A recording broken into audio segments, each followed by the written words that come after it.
Hello everyone. वैसे student जो खासकर जामिया इस्लामिया या फिर अलीगढ़ मुस्लिम सिटी में 2024 के लिए जो भी स्टूडेंट एंट्रेंस एग्ज़ाम देने वाले हैं, आज के इस वीडियो लेक्चर में हम फिर से जो आपके स्टैटिक पार्ट से हर साल, चाहे वो एएमयू हो या जामिया में हो, जामिया में खासकर अगर हम बात करें, यानी ये जो क्वेश्चन पेपर है वो टोटली जामिया एंट्रेंस ओरिएंटेड और एएमयू के साथ साथ एएमयू भी है।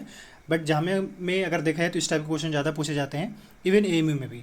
अगर हम कोर्सेज़ की बात करें तो जो student political science, geography, sociology, psychology, even BLLB की बात करें या फिर जहाँ भी आपके जनरल अवेयरनेस, सोशल अवेयरनेस या स्टैटिक पार्ट पूछा जाता है, चाहे वो बीए डीएलएड हो या बीएससी हो या मास्टर्स के अंदर जो आपके कोर्स हैं जहाँ पे आपका स्टैटिक पार्ट से रिलेटेड जो क्वेश्चन पूछे जाते हैं, ये वीडियो आपको काफ़ी हेल्प करेगा। क्योंकि ये जो क्वेश्चन पेपर तैयार किए गए वो टोटली एंट्रेंस ओरिएंटेड और उसी हिसाब से, यानी जो पेपर में पूछा जा रहा है उसके पर्सपेक्टिव से तैयार किया गया है। तो चलिए बिना टाइम वेस्ट किए, और जितने भी सवाल होंगे वो टोटली एंट्रेंस ओरिएंटेड होंगे और काफ़ी सेलेक्टिव सवाल होंगे। इंपॉर्टेंट ये है कि जितने भी क्वेश्चन होंगे वो सारे सेलेक्टिव होंगे, ऐसे ही कुछ भी सवाल नहीं होगा। तो चलिए स्टार्ट करते हैं बिना टाइम वेस्ट किए।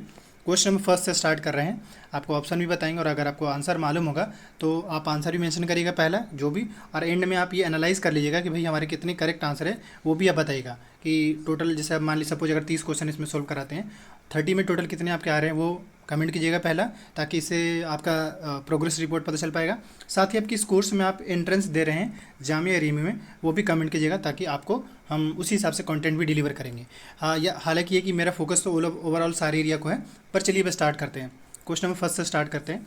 कह रहा है कि who among the following has the right to attend the Lok Sabha session through though he is not a member. यानी कि ये कह रहा है कि इसमें से किनको राइट्स है जो लोकसभा सेशन में बैठ सकते हैं, बट वो मेंबर नहीं होते, यानी लोकसभा का मेंबर नहीं होते, बट उनको राइट्स है कि वो लोकसभा का जब सेशन चल रहा होगा तो बैठ सकते हैं। आपको मालूम है कि लोकसभा में जो सेशन चलते हैं वो एक साल में 3 सेशन चलते हैं। कौन कौन सेशन चलते हैं वो आपको नाम बताना होगा। ऑप्शन के हिसाब से इसका जो करेक्ट आंसर होगा, पहला चीफ जस्टिस है, vice president, auditor general, attorney general. इसका जो करेक्ट आंसर होगा वो आपका होगा डी ऑप्शन, अटॉर्नी जनरल। अब आते हैं अगले क्वेश्चन पे। नेक्स्ट क्वेश्चन कह रहा है कि the finance commission is appointed every year. यानी कि फाइनेंस कमीशन का जो हेड कह लिए वो अपॉइंट होते हैं कितने कितने एवरी ईयर या कितने साल बाद अपॉइंट होते हैं।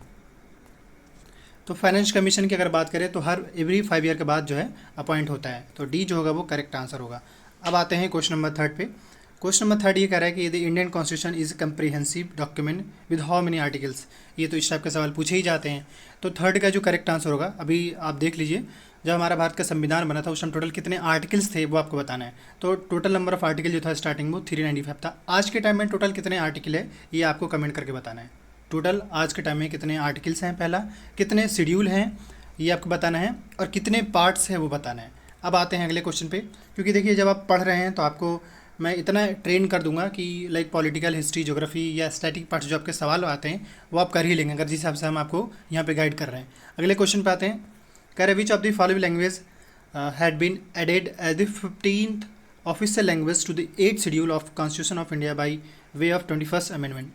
पहली बात तो ये है कि जो लैंग्वेज के बारे में, यानी कि हमारे देश के अंदर कितने लैंग्वेज है वो हमें 8 शेड्यूल से पता चलता है। तो यहाँ तो एक तो आंसर ये मिल गया कि भाई 8 शेड्यूल में हम लोग लैंग्वेज के बारे में पढ़ते हैं। अब पूछ रहा है कि जो 15th ऑफिशियल लैंग्वेज जो ऐड हुआ था 21st अमेंडमेंट के टाइम में, वो कौन सा लैंग्वेज ऐड हुआ था। ये मतलब ये कि 15th ऑफिशियल लैंग्वेज का ऐड हुआ है इंडियन कॉन्स्टिट्यूशन में, कौन सा लैंग्वेज ऐड हुआ है। तो फोर्थ का जो करेक्ट आंसर होगा वो आपका सिंधी होगा, सिंधी होगा।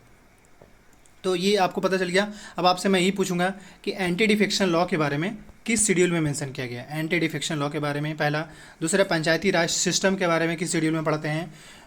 थर्ड क्वेश्चन आपसे मैं पूछ रहा हूँ म्यूनिसिपैलिटीज़ के बारे में किस शेड्यूल में पढ़ते हैं, यानी किस शेड्यूल में मेंशन किया गया है वो आपको बताना है। तो ये 3 क्वेश्चन, क्वेश्चन नंबर 4 से मैंने 3 क्वेश्चन आपसे पूछा है और इन तीनों का आप आंसर करेंगे। नेक्स्ट क्वेश्चन पे आते हैं। अगला क्वेश्चन भी इंपॉर्टेंट है। Which of the following Indian state है the largest number of member in the Lok Sabha.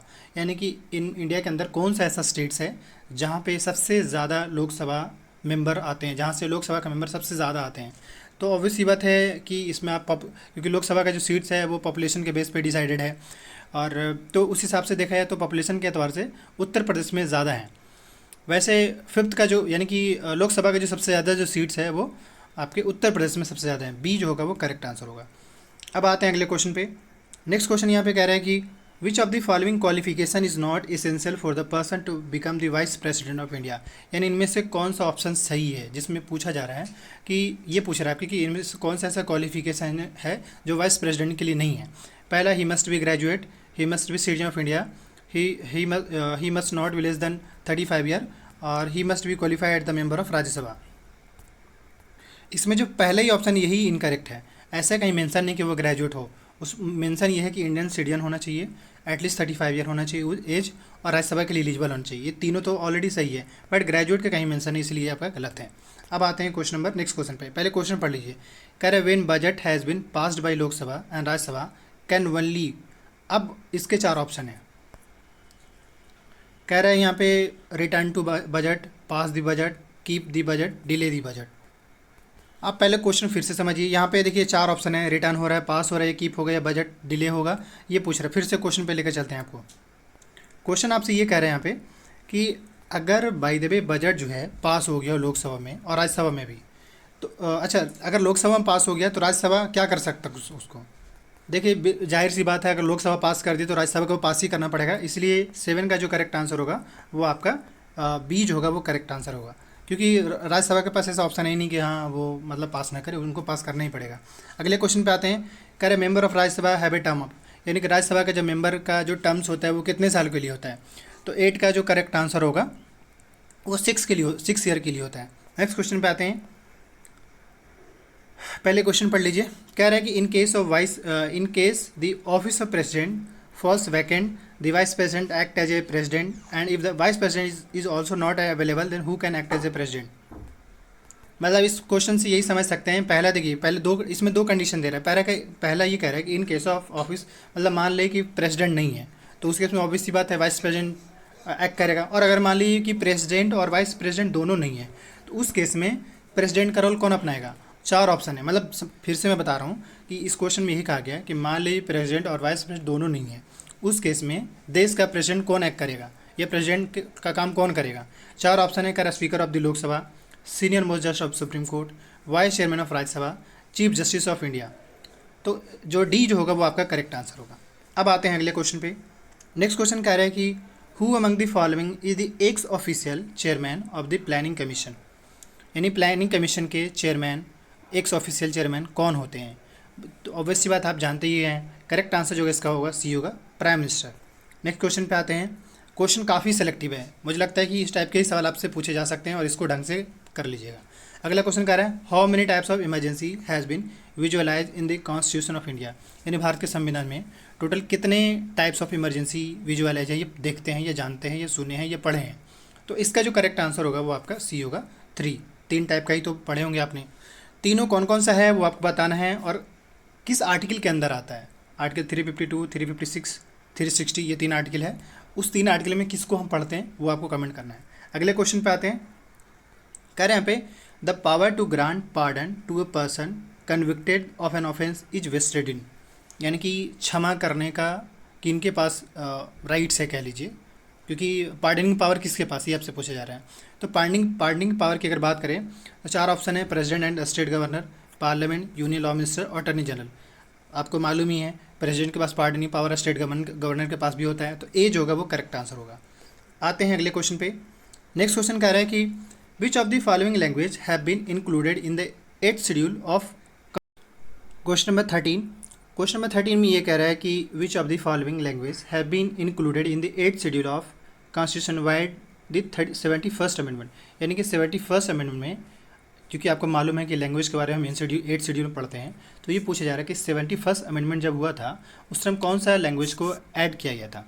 तो 13 का करेक्ट आंसर जो होगा मणिपुरी होगा। हालांकि ये चांस कम है कि इसके सवाल पूछे, मतलब ये सवाल जो है वैसे चांस कम ही लग रहा है। अब आते हैं अगले क्वेश्चन पे।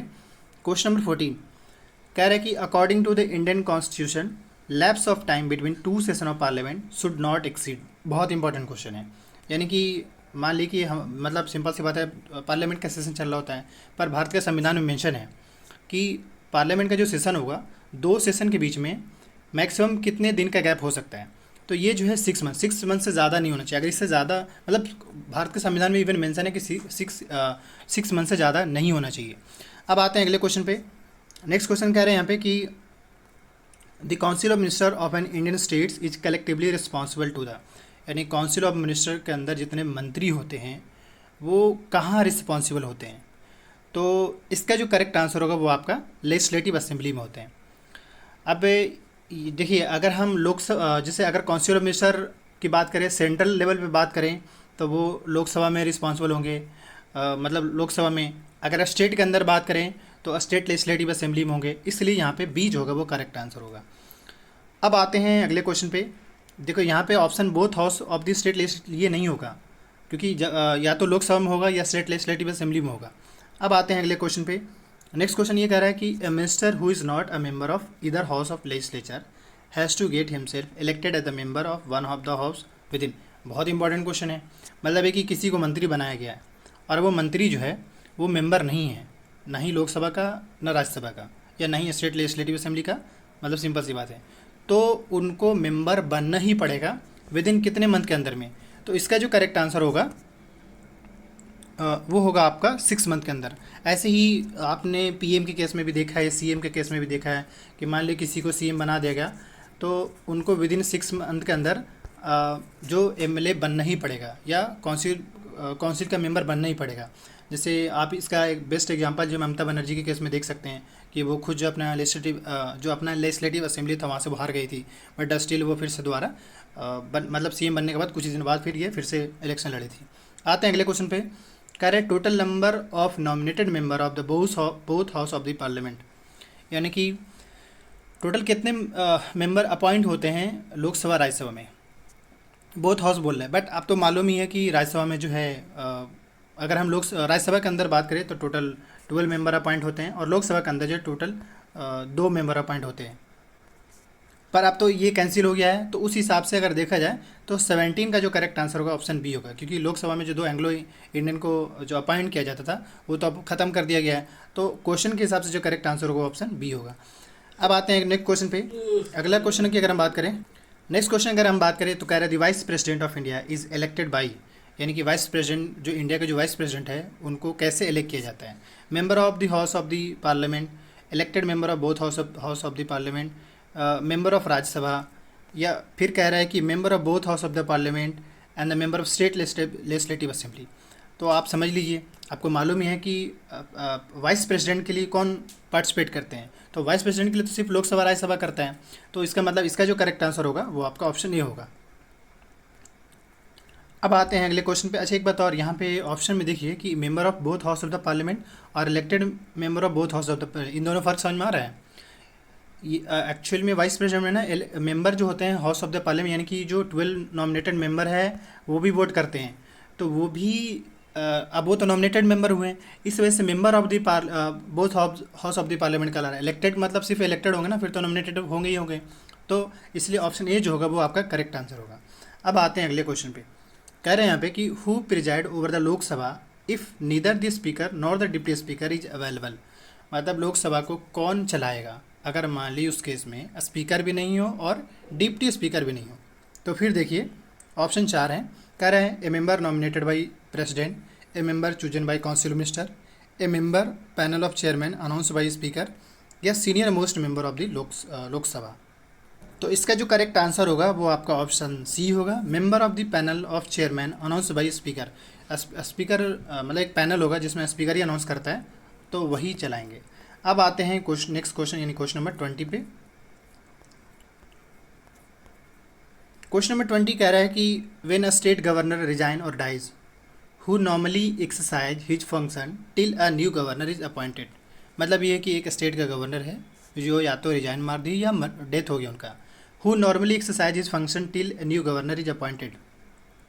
अब जब उनका डेथ हो गया तो न्यू गवर्नर से बनने से पहले तक कौन लाइक रन करेगा। उस केस में जो इसका जो करेक्ट आंसर होगा chief justice of high court of the states. मतलब समझिए सडन क्या हुआ कि गवर्नर रिजाइन मार दिए या उनका डेथ हो गया। अब ऐसे तो है नहीं कि अभी जैसे मान लीजिए कि आज के डेट में किसी स्टेट का गवर्नर का डेथ हो जाता है, तो ऐसा तो है नहीं कि अगले 1 घंटे के अंदर न्यू गवर्नर अपॉइंट कर दीजिएगा, ऐसा भी नहीं है। हो सकता है वो स्टेट के पे है, वो 1 हफ्ता भी टाइम ले ले। तो 1 हफ्ता या 1 दिन का जो गैप होगा ना, 1 वीक का जो गैप होगा, उस गैप के अंदर जो फंक्शन करेंगे एज ए गवर्नर के तौर पे वो chief justice of high court उस स्टेट के हाई कोर्ट का जो चीफ जस्टिस है वो रन कर रहे होंगे। ऐसे ही आपने देखा कि अगर मान ली प्रेसिडेंट और वाइस प्रेसिडेंट ये दोनों इस दुनिया से निकल लिए, वाइस प्रेसिडेंट और प्रेसिडेंट दोनों निकल लिए, तो उस केस में मैंने क्या देखा कि चीफ जस्टिस ऑफ इंडिया जो होगा वो एज अ प्रेसिडेंट के तौर पे वर्क करेंगे। ठीक, अब आते हैं अगले क्वेश्चन पे। नेक्स्ट क्वेश्चन कह रहा है कि the union council of minister is collectively, अब क्वेश्चन देखिए क्या पूछ रहा है, union council of minister collectively responsible to 21 का करेक्ट आंसर होगा लोकसभा। हमने पहले ही बोला था कि काउंसिल ऑफ मिनिस्टर अगर सिर्फ सवाल रहे तो लेजिस्लेटिव असेंबली डालिएगा, आंसर करिएगा, पर अगर काउंसिल ऑफ मिनिस्टर बोले तो वो सिर्फ लोकसभा होगा। अब आते हैं अगले क्वेश्चन पे। अगला क्वेश्चन कह रहा है कि 1/3 मेंबर ऑफ द राज्यसभा री elected, sorry 1/3 of the Rajya Sabha member या 1/3 member of the Rajya Sabha retire, मतलब 1/3 मेंबर आपने पढ़ा ही होगा कि 1/3 मेंबर जो रिटायर होते हैं वो कितने साल, एवरी 3 ईयर। तो 22 का जो करेक्ट आंसर होगा वो सी हो, सॉरी एवरी 2 ईयर नहीं, तो सॉरी ये नहीं होगा बल्कि बी जो होगा वो आपका करेक्ट आंसर होगा। अब आते हैं अगले क्वेश्चन पे। नेक्स्ट क्वेश्चन यहाँ पे पूछ रहा है कि to which of the following bill the president must accord his sanction without sending it back for fresh consideration. मतलब मान लीजिए कोई एक बिल आया है, बिल का नाम पूछ रहा है, कह रहा है एक बिल है और उसमें प्रेसिडेंट को, मतलब वो बिल का ये या खूबी के लिए खासियत कह लीजिए कि प्रेसिडेंट को किसी भी हाल में सैंक्शन करना ही पड़ेगा, साइन करना ही पड़ेगा, उसको कंसिडरेशन के लिए नहीं भेज सकते हैं। तो 23 का जो करेक्ट आंसर होगा, जैसे 4 टाइप का बिल है, ordinary bill, finance bill, bills pass by house of, ये तो बी जो यानी फाइनेंस बिल में ऐसा ही होता है कि भाई प्रेसिडेंट को साइन करना ही पड़ेगा, तो बी जो होगा वो करेक्ट आंसर होगा। हालांकि बिल से रिलेटेड आप जरूर पढ़ लीजिएगा, बिल से रिलेटेड जामिया सवाल पूछता है। कह रहा है कि who is the competent to prescribe condition for acquiring Indian citizenship. Who is competent to prescribe condition for acquiring, मतलब इनमें से कौन सिटीजनशिप को लेकर कंडीशन, टर्म्स एंड कंडीशन लगा सकते हैं, जिनके पास अथॉरिटी है। तो इसका जो करेक्ट आंसर होगा पार्लियामेंट, यानी पार्लियामेंट को राइट्स है कि वो सिटीजनशिप को लेकर कानून बना सकते हैं। अगले क्वेश्चन पे आते हैं। नेक्स्ट क्वेश्चन कह रहा है कि how many language are listed in the Indian constitution. Bharat के संविधान में टोटल कितने लैंग्वेज मेंशन है। तो इसका जो करेक्ट आंसर होगा वो ऑप्शन 18 सी जो होगा, मतलब टोटल 18 लैंग्वेज है। अगले क्वेश्चन पे आते हैं। कह रहे when was the Panchayati Raj system introduce, यानी कि पंचायती राज सिस्टम कब इंट्रोड्यूस किया गया था। तो आप देख लीजिए 26 का जो करेक्ट आंसर होगा वो ऑप्शन बी होगा 1950 में। अगले क्वेश्चन पे आते हैं।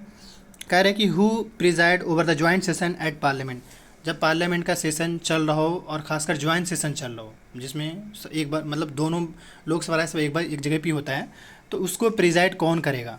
तो इसमें यानी 27 का करेक्ट आंसर जो होगा वो ऑप्शन सी होगा, स्पीकर ऑफ द लोकसभा। अगले क्वेश्चन पे आते हैं। कह रहे what is the Indian president terms office, यानी कि भारत के जो प्रेसिडेंट है उनका मैक्सिमम टर्म्स कितने साल के लिए होता है। तो 28 का जो करेक्ट आंसर होगा वो ऑप्शन सी होगा, 5 ईयर। नेक्स्ट क्वेश्चन पे आते हैं।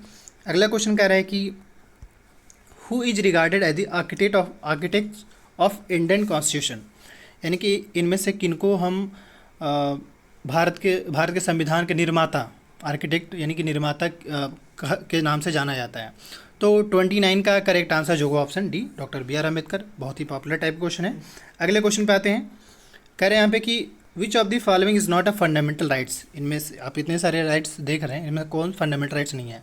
Right to property, right to freedom, right to equality, right of constitution remedy. अगर आपने लाइक हमारा फंडामेंटल राइट्स से रिलेटेड आर्टिकल पढ़ा होगा तो ऑफकोर्स आप इसको सही, क्योंकि हमने कुछ रिकॉर्डेड लेक्चर अपलोड किया जिसका प्लेलिस्ट भी बना दिया है।